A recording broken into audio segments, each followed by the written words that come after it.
Hello दोस्तों, आपका स्वागत है मेरे यूट्यूब चैनल पर। आज हम एक और फेलोशिप की बात करने वाले हैं और इस फेलोशिप का नाम है एम के भान फेलोशिप या एम के भान यंग रिसर्चर फेलोशिप प्रोग्राम। तो ये फेलोशिप क्यों स्टार्ट की गई?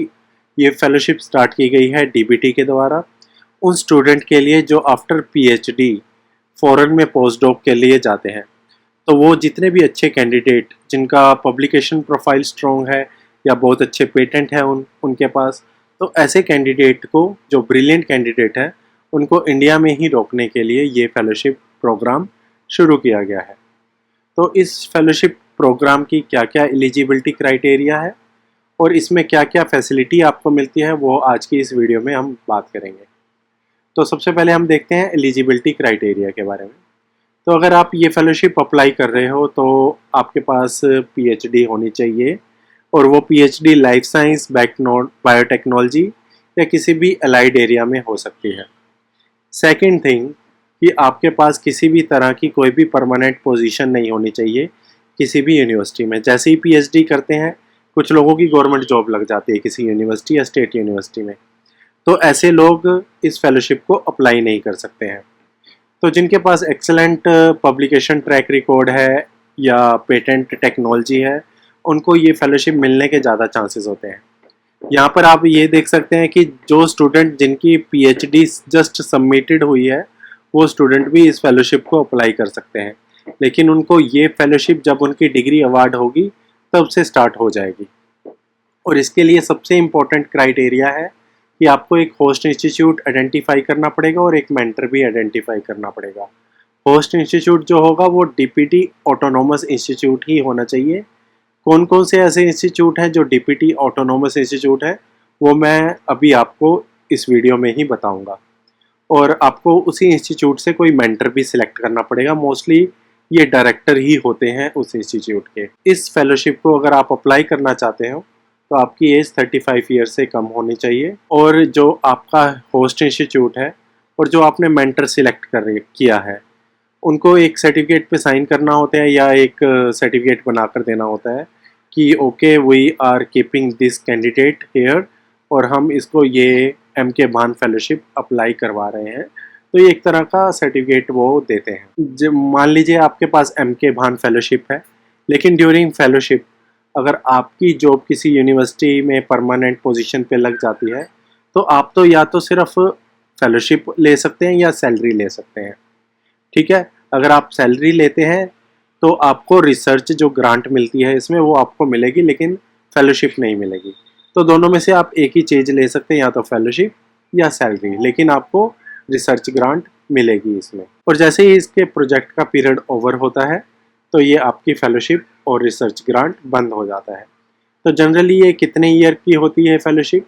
ये होती है 3 ईयर की फेलोशिप। अगर हम नेचर ऑफ सपोर्ट या फैसिलिटी की बात करें तो आपको इसमें मंथली जो सैलरी मिलती है या फेलोशिप कह लीजिए, वो है 75,000 पर मंथ। और इसमें जो आपको रिसर्च और कंटीजेंसी ग्रांट मिलता है वो आपको मिलता है 20 लाख पर ईयर।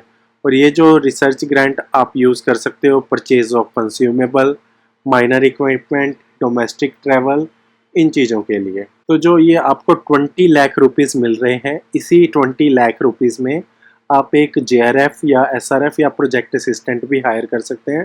तो इसी 20 लाख में उसकी फेलोशिप भी होती है।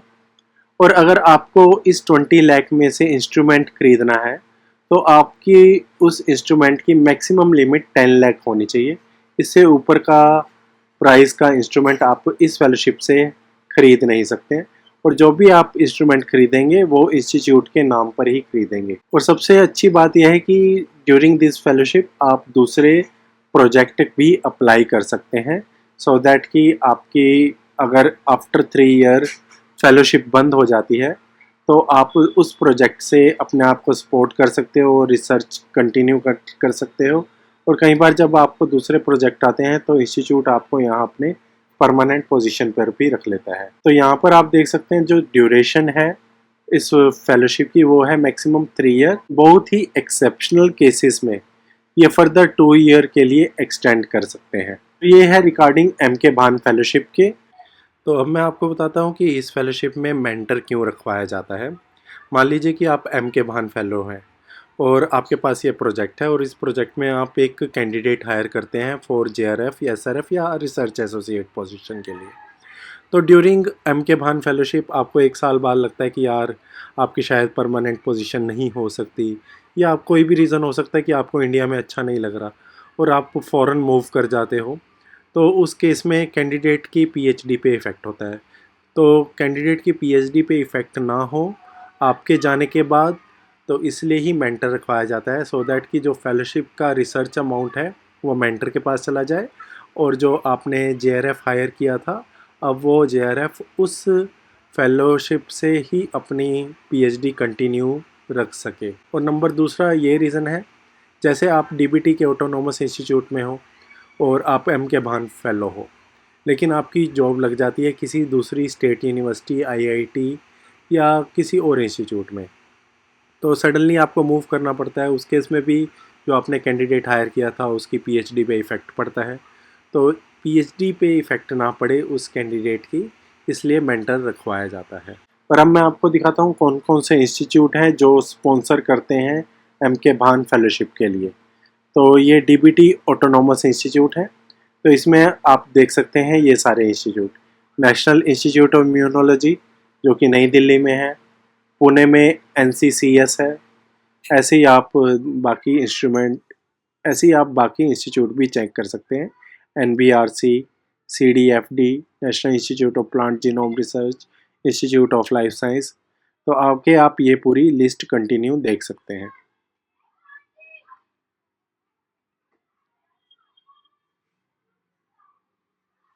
तो टोटल इसमें 16 इंस्टीट्यूट है जहां से आप ये एम के भान फेलोशिप अप्लाई कर सकते हैं।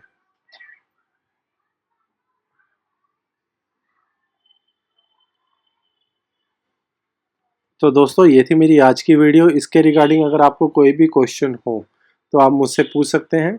मेरे कॉन्टैक्ट में काफ़ी ऐसे लोग हैं जो एम के भान फेलो हैं और करंटली इस फेलोशिप के अंडर काम कर रहे हैं। तो आपको इसके रिलेटेड कोई भी क्वेरी होगी तो मैं उनसे पूछ के आपको ज़रूर बताऊँगा।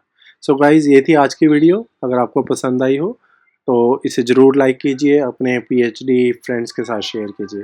So thank you for watching this video.